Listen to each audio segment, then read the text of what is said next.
pueden detener. A partir de este momento, la radio se oye y se ve. Conéctese con el Facebook Live de W Radio Colombia. Sigue la W. Son las 12 del mediodía, 19 minutos. Es momento de que nos conectemos todos en W Radio Colombia en Facebook para plantear un debate. Queremos tener claridad que este es un tema muy delicado y que, por supuesto, se parte también de toda la carga emocional que puede tener una persona que se atreve a denunciar abuso sexual, acoso sexual. Esto no es nada fácil y, por supuesto, aquí la idea no es revictimizar a ninguna persona, en este caso a las mujeres que se han atrevido a buscar un medio de comunicación, la revista colombiana Volcánicas, que publica 7 testimonios de acoso y 1 de abuso sexual por parte de un caso específico, en este caso del cineasta nominado al Oscar, Ciro Guerra. Sabemos que esto no es fácil, que es un tema que lo debemos manejar con mucho respeto, pero los invitamos a que entendamos un poco también la dimensión que tienen unas personas que no están de acuerdo en creer sobre estas denuncias anónimas. Entonces, les proponemos hacer este debate poniéndonos en los zapatos de las dos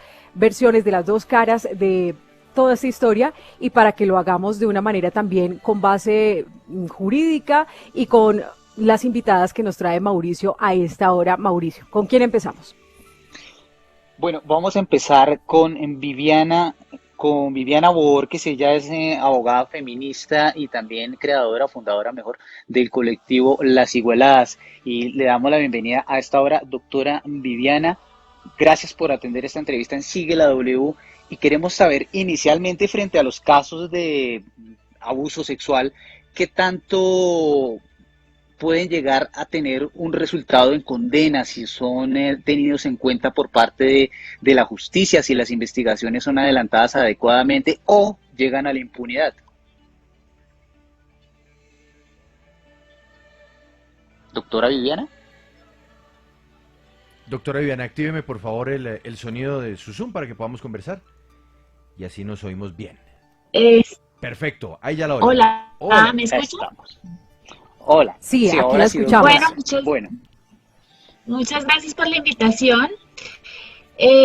Bueno, este es un tema bastante difícil, como ya lo dijeron, pero yo creo que cada vez hay más mujeres que están rompiendo el silencio, porque es como una conversación que tenemos pendiente como sociedad. La justicia, lamentablemente, también está aprendiendo. Yo creo que he acompañado a algunas mujeres a realizar denuncias ante la fiscalía, y ellas mismas se han enfrentado a que el funcionario no entiende lo que están denunciando.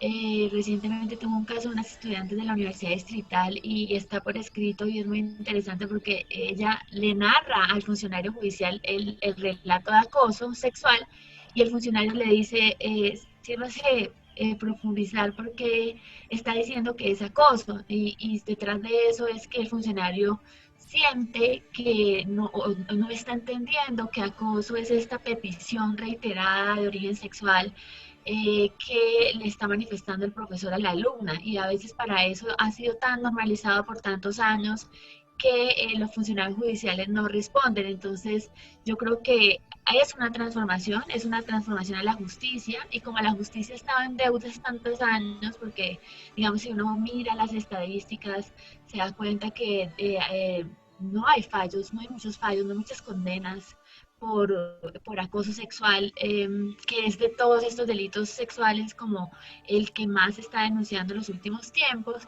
Y entonces que también es parte de la pedagogía entender qué es acoso sexual, cómo lo entiende la justicia, porque las mujeres están diciendo no más y están empezando a hablar de todas esas situaciones que antes eran como muy incómodas y naturalizadas, y decía como, uy, esto no debería ser normal, y hoy se están denunciando como el delito de acoso sexual, se está nombrando por primera vez, y ese es el cambio principal que se está dando en estos momentos. Pero, abogada Viviana Borges, el hecho de llegar con una denuncia en donde el único soporte es uno mismo, en este caso el testimonio de la persona que ha sido víctima de un hecho de acoso o de abuso sexual, o de violencia sexual, para ponerlo, digamos, en un marco más amplio, ¿hasta dónde esto se vuelve en un elemento que le resta solidez a un caso? Que él únicamente sea el testimonio de la víctima, que no haya nada más, ni una grabación, ni un testigo,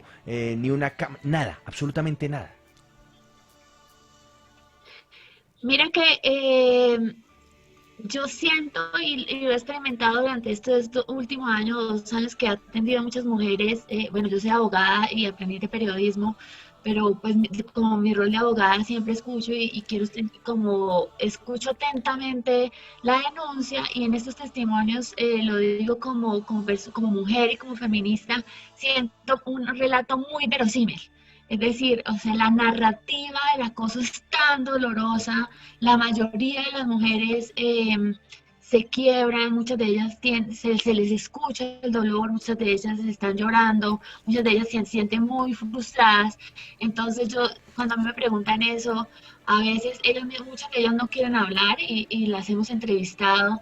Y yo creo que si van a la justicia uno puede encontrar lo que es como que sea verosímil, que sea creíble, y las pruebas, pues ya tendría uno que preguntarse por qué el valor de la víctima sin duda es difícil, pero por qué la voz de la víctima no va a valer si tienen todos los elementos, tiempo, modo, lugar, daño. Muchas de ellas están asistiendo a terapia psicológica desde el momento del hecho, muchas de ellas le contaron inmediatamente a su red de apoyo, amigos, familias, porque tienen destruido, hay mucha destrucción emocional. Entonces yo creo que también podría cambiarse el estándar de prueba, y ahí voy a decir que en los delitos de discriminación el estándar de prueba se invirtió, lo que llama la inversión de la prueba. ¿Y por qué se invirtió? Porque hay muchas personas que han sido discriminadas por raza, por sexo, por orientación sexual, y los que tienen que demostrar que no están discriminando son los victimarios. Entonces quizás es una pregunta para la justicia, y si en estos casos lo más sensato sería que el victimario tenga que probar que eso no existió, que no hubo una relación de poder, que nunca insistió en estos mensajes, insistió en estos abusos sexuales, y facilitaría muchas cosas, pero la pregunta está ahí en el estándar de penal, el estándar de derecho penal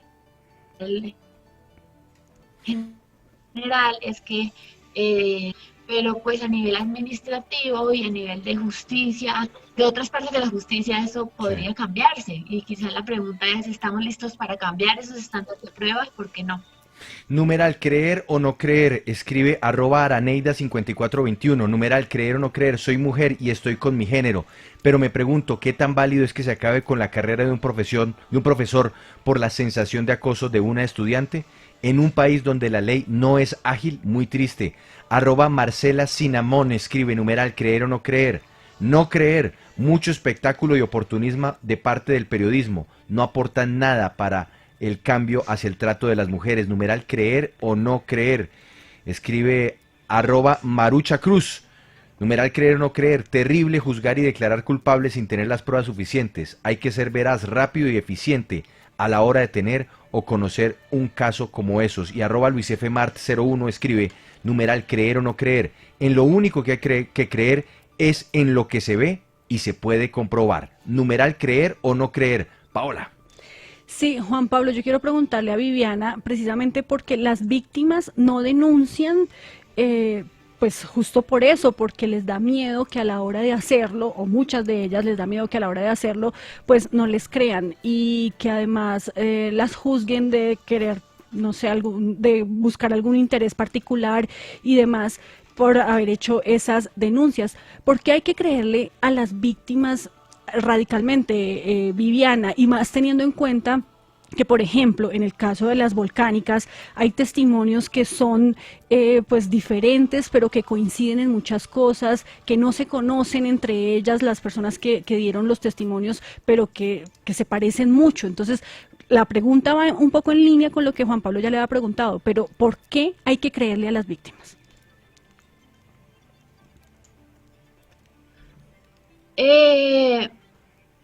Yo creo que hay que creerle, o sea, personalmente le creo a las mujeres con las que he hablado y que he documentado otros casos de acoso, porque sus relatos son verosímiles y, o sea, digamos que es tiempo, modo y lugar, y es una descripción. Y yo creo que lo interesante ya que vuelves al caso de Volcánicas, es que si uno ve la narrativa es detallada. ¿sí? Y esa narrativa detallada se repite porque normalmente no es aislada y eso es lo interesante de publicar estos casos y eso pasa en muchos ámbitos, pasa en la universidad cuando un profesor lo denuncian por acoso, no sé, 6, 7 mujeres más levantan la mano o 10 o 12 y se da cuenta que no, estos hechos no son aislados porque son como rasgos de relaciones de poder de los hombres que se acostumbran a tener esas relaciones de poder una y otra vez y por eso se da lo que se conoce como a mí también o me too en inglés y es como a mí también me pasó.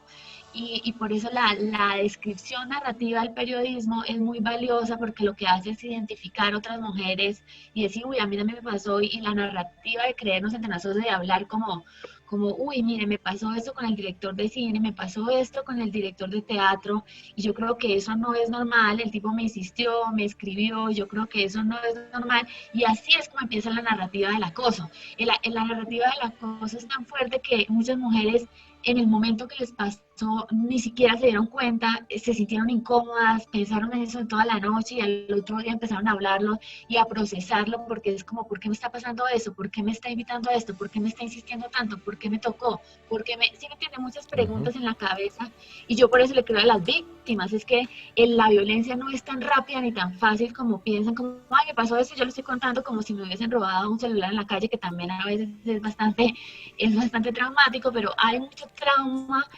Cuando uno escucha a las víctimas hay mucho trauma de por qué sucede esto, hay culpa, porque las mujeres se culpan, como, uy, quizás no debí permitirlo, quizás algunas dicen, yo que tengo el temperamento tan fuerte y no le dije que parara, yo debí decirle eso, entonces como que esos relatos no son tan sencillos, esos relatos también tienen como un poder de narrar el dolor y que es el resultado de la violencia. Entonces, cuando las personas en redes sociales dicen, ay, les van a creer a todo, yo creo que también hay poca empatía y poca sensibilidad. Yo tengo mucha sensibilidad con las mujeres porque las escucho, les pregunto, obviamente siempre lo digo y lo repito, debe tener una circunstancia de tiempo, modo y lugar, que son los elementos de una denuncia, y estos elementos los tienen. Entonces, ahí quiero aclarar una cosa que se llama que a veces se confunde y es el anonimato. Entonces el anonimato no es que venga un correo de X, Y, Z y que escribe cualquier cosa sobre un director de cine, no. El anonimato es esa mujer que conocemos, que escuchamos, que le damos tiempo para escribirla y que ella tiene tanto miedo de perder su carrera profesional y de no volver a conseguir trabajo, que es un miedo válido porque eso sucede en una sociedad tan machista como la nuestra y es válido, y que yo como periodista, como abogada le digo, yo te creo, y yo a algunas les digo, yo te creo si quieres hacer la denuncia y siempre está la puerta abierta, vamos a denunciar, vamos, yo soy abogada y creo en la justicia, y tengo muchas críticas, Viviana, pero creo en la justicia. Permítame, leemos unos comentarios, vamos con otra invitada y seguimos este diálogo con usted. @Zaratustra6 escribe, numeral creer o no creer, ¿es en serio? ¿Están bien? Claro que hay que creer. Está demostrado en las estadísticas la cantidad de feminicidios y abusos que pasan a diario. Acá no hay pena de muerte como para no creer. @Bogotana1994, numeral creer o no creer. Es importante creer. El acoso es sistemático en la calle, el transporte, en el trabajo, en las fiestas. A todas nos ha pasado. Sabemos que esto es real. El acoso es real y lastimosamente normalizado. Le leo una más de @PabloRoballo B, numeral creer o no creer. Ciro Guerra despierta muchas envidias y odios en el mundillo cinematográfico colombiano. Me consta, pueden creerme. Vamos con más voces a esta hora, Mauricio, de numeral creer o no creer. La siguiente invitada es Carolina Gutiérrez de Piñeres. Ella es psicóloga, también con maestría en psicología jurídica, experta en análisis de declaraciones de víctimas y testigos, así como evaluación de víctimas de delitos sexuales. Bienvenida, doctora Carolina Gutiérrez, y cuéntenos en este punto, pues estamos en una balanza, creer o no creer, y desde su experiencia también como perito, ¿se le debe creer siempre a las víctimas o se debe manejar estos temas con cautela, con mucha precaución? Bueno, buenas tardes, gracias por la invitación. ¿Me están escuchando bien? Adelante, doctora Carolina. Perfecto. Bueno, muchas gracias. Bueno, yo toqué algunos puntos voy a ampliar algunos puntos que habló la doctora Viviana previamente. La primera cosa que creo que es importante que nosotros consideremos es, ¿existe el delito de violencia sexual? Sí, sí existe. ¿Les debemos creer a todas las personas que denuncian? No. Ya, ese es el primer punto donde hay que marcar una diferencia. Claro que existe, y no solamente existe hacia mujeres, existe también hacia hombres, no solo existe hacia niños, existe hacia adultos mayores, o sea, existe en todas las condiciones sociales, en todas las condiciones de género, en todas las edades, en todas las razas. En segundo lugar, el problema está en cómo se maneja, digamos, la sanción social, la sanción a través de los medios de comunicación y la sanción jurídica. Pero venga, doctora, porque es que escenas. usted planteó ya un primer punto y es, no se debe creer a todas las denuncias. ¿Por qué no? Porque en realidad muchas veces se utiliza la violencia, uy, perdón, se me cayó el video. No se preocupe. Se utiliza muchas veces la violencia, la falsa denuncia como arma de venganza, así como se usa como arma de guerra, también se usa como arma de venganza. Yo he tenido varios casos, yo soy psicóloga forense, y digamos que uno como perito, uno es imparcial. O sea, yo estoy de acuerdo con la doctora Viviana, a mí llega una persona y yo abiertamente no juzgo si le creo o no le creo. Abiertamente yo me dedico a escuchar cómo es la calidad en su relato, porque mi papel es ayudar a la justicia a que tome la mejor decisión, bien sea a favor de la víctima, o bien sea a favor del acusado. Pero yo he tenido muchos casos en los que al final se demuestra que la persona también miente, porque hay mucha gente que utiliza todo este boom de denuncias para un poco vengarse o de su pareja, de su expareja, no sé, o sea, yo lo he visto en muchas situaciones de una persona que acaban de conocer. Se fue el video, ¿cierto? Aquí la estamos viendo. Adelante, aquí la Siga, estamos. doctora, por favor. Listo.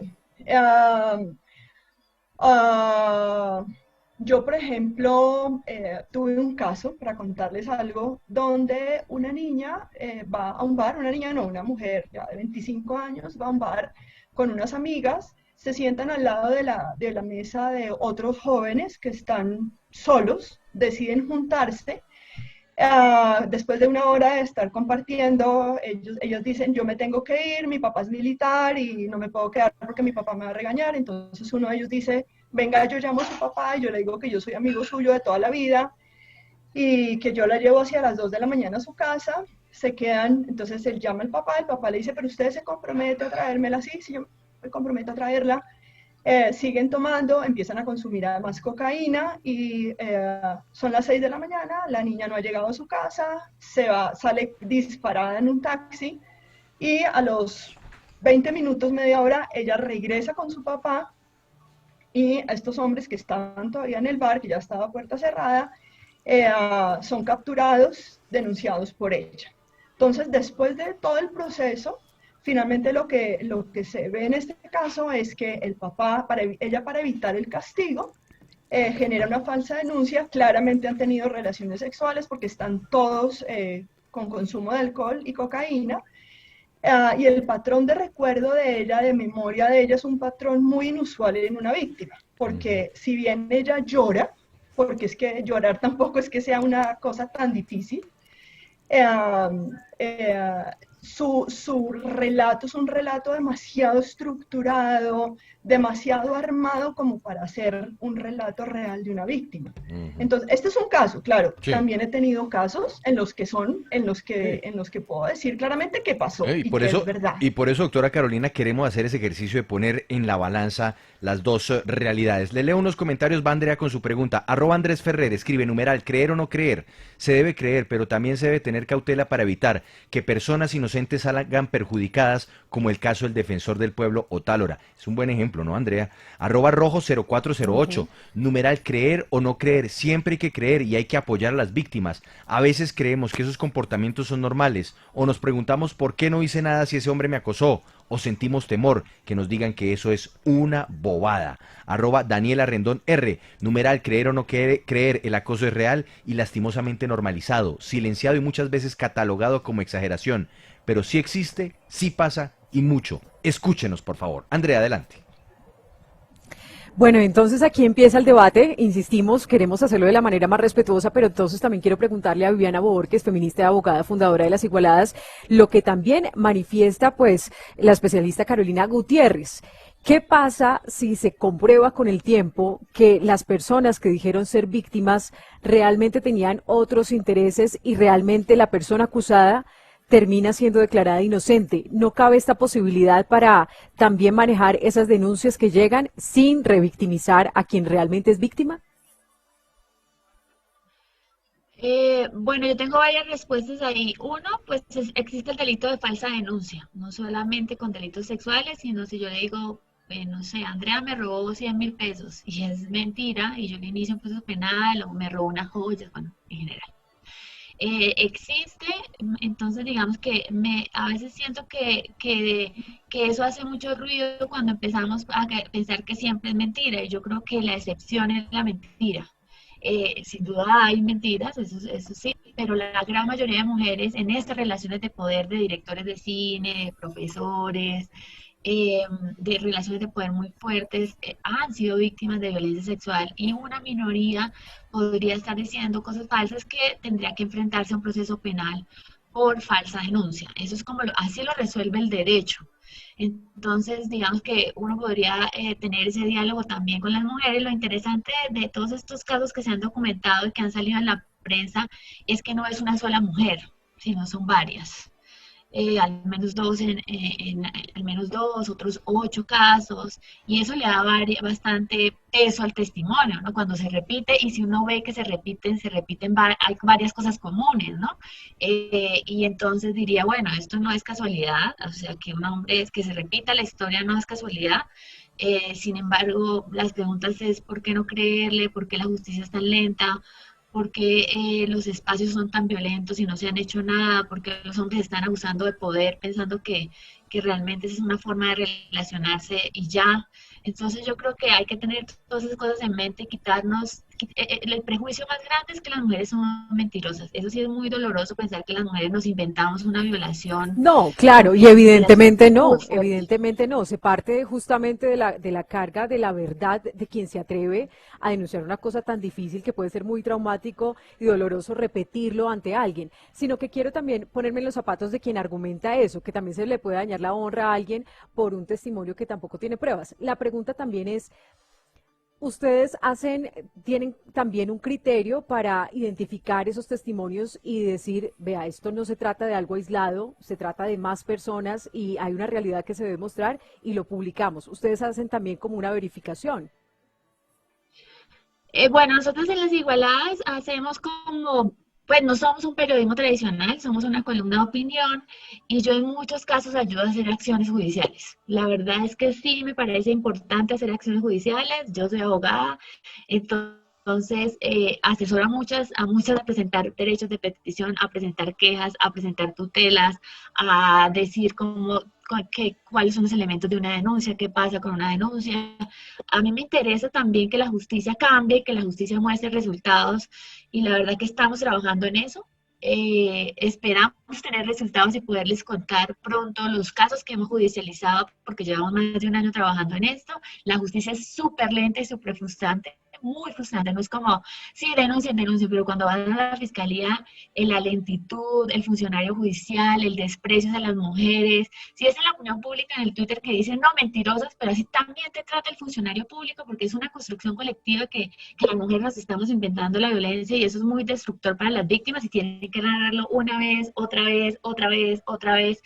Entonces yo creo que en este periodismo que hacemos Las Igualadas, que no es tan tradicional, nosotras buscamos la justicia, hablamos de casos que estamos documentando en tiempo, modo y lugar, y cuando no tenemos todas las circunstancias, también opinamos que la Fiscalía y la Procuraduría debería hacer su trabajo, que es el caso del alcalde de Medellín. Nosotros escribimos una columna de opinión diciéndole, señor alcalde, usted no se ha pronunciado y además las entidades encargadas deberían tomarle el peso a unas denuncias en redes sociales e investigar para que tengan la última palabra. Y nosotros reiteramos en este caso, no sabemos si es inocente o culpable, pero sí nos parece importante que se investigue. Y para eso existe la Procuraduría y la Fiscalía, que lo pueden hacer de oficio. Numeral creer o no creer. Doctora Carolina Gutiérrez de Piñeres, si nosotros hiciéramos el ejercicio de poner en una balanza los casos que usted ha visto, que usted como perito además ha estado verificando, ¿son más los casos en donde las denuncias,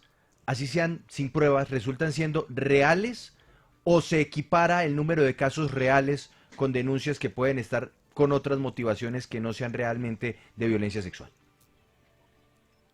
No, definitivamente es mucho más, son mucho más los casos que son reales. Eso sí, es que yo no, obviamente quiero que quede claro que yo jamás he dicho que no existen y que no les creo, pero sí creo que hay que ser, cuando se trata de temas de justicia, yo sí creo que uno tiene que ser un poco más imparcial y objetivo cuando se trata de escuchar un relato, porque lo decían antes en uno de los comentarios, y es que uno con esto o puede acabar la vida de la víctima o puede acabar la vida de una persona que fue falsamente denunciada.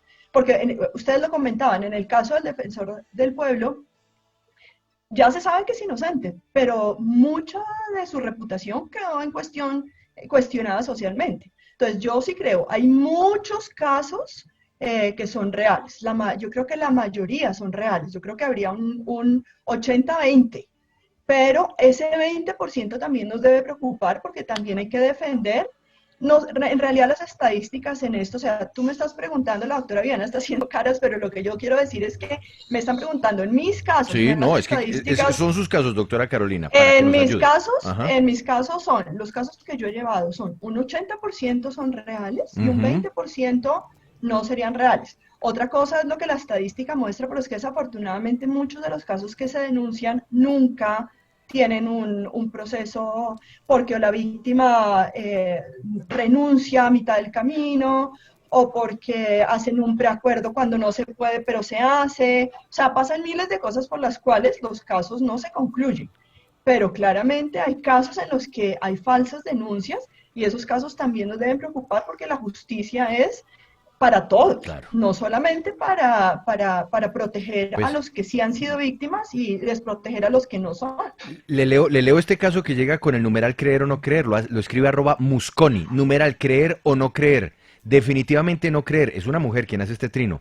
Tengo un amigo, él es gay, se encuentra hace un año en La Picota, tiene 20 años y el papá de su primo lo denunció por abuso sexual porque cuando tenían 14 los encontró en una situación que no les gustó. Lo condenaron a 16 años. @Carmen 131293, numeral creer o no creer. Existen peritos expertos en detectar los engaños. Hay evidencia científica de cómo detectar engaños. Depende del pensamiento de los funcionarios públicos. Y @Gonzaleja escribe, numeral creer o no creer, se debe creer y apoyar hasta que se demuestre lo contrario. No se niega la existencia de los casos falsos, pero no por eso debemos dejar de lado el apoyo hacia las demás y normalizar el abuso. Mauricio.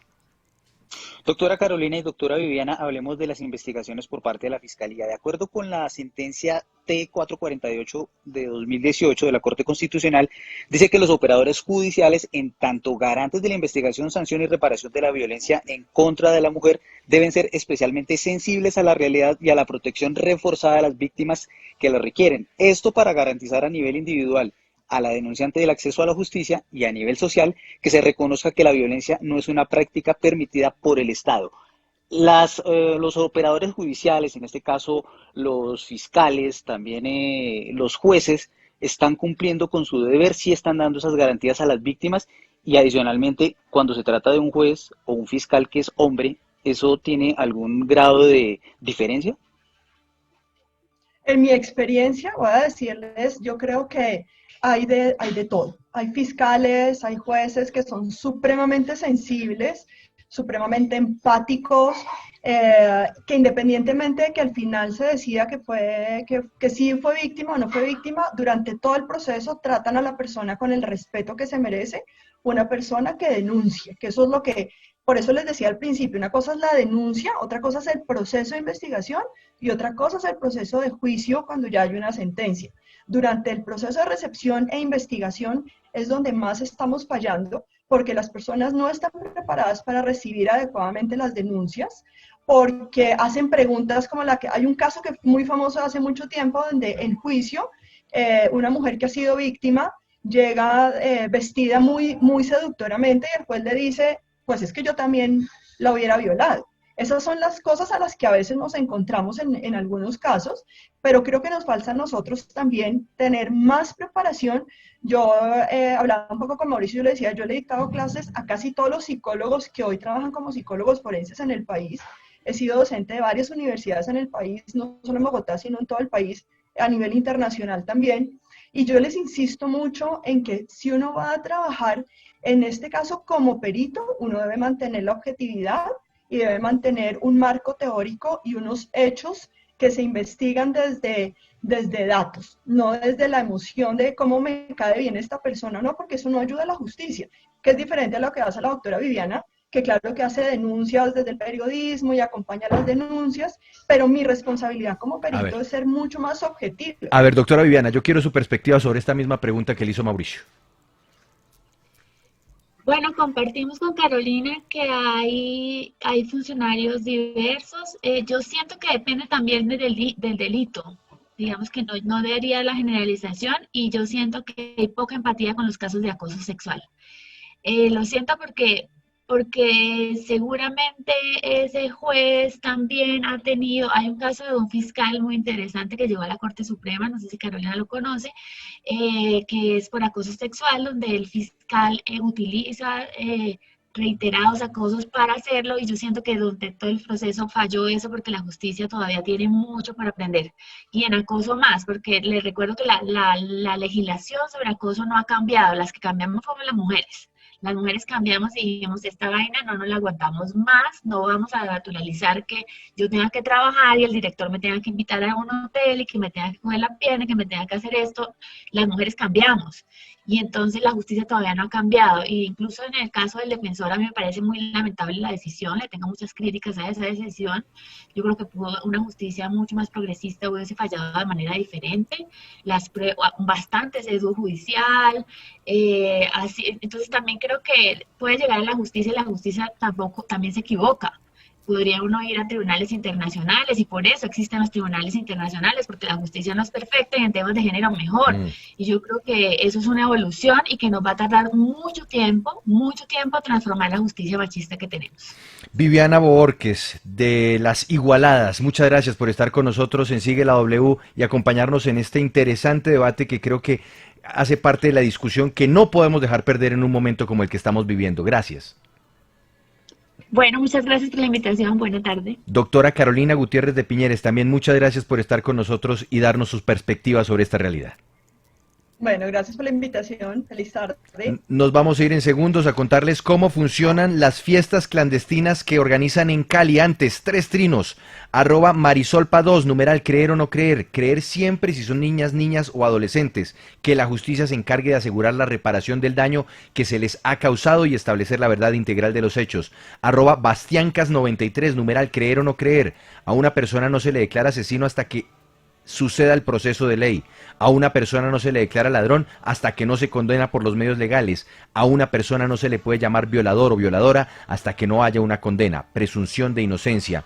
Y @sermujer con Jul1 escribe: esta situación no depende de numeral creer o no creer. Yo fui víctima de una eminencia médico en una clínica. Dentro de su consultorio salí despavorida, llena de miedo de decir algo. Fue repugnante. Numeral creer o no creer. Nos vamos en segundos a las fiestas clandestinas en Cali.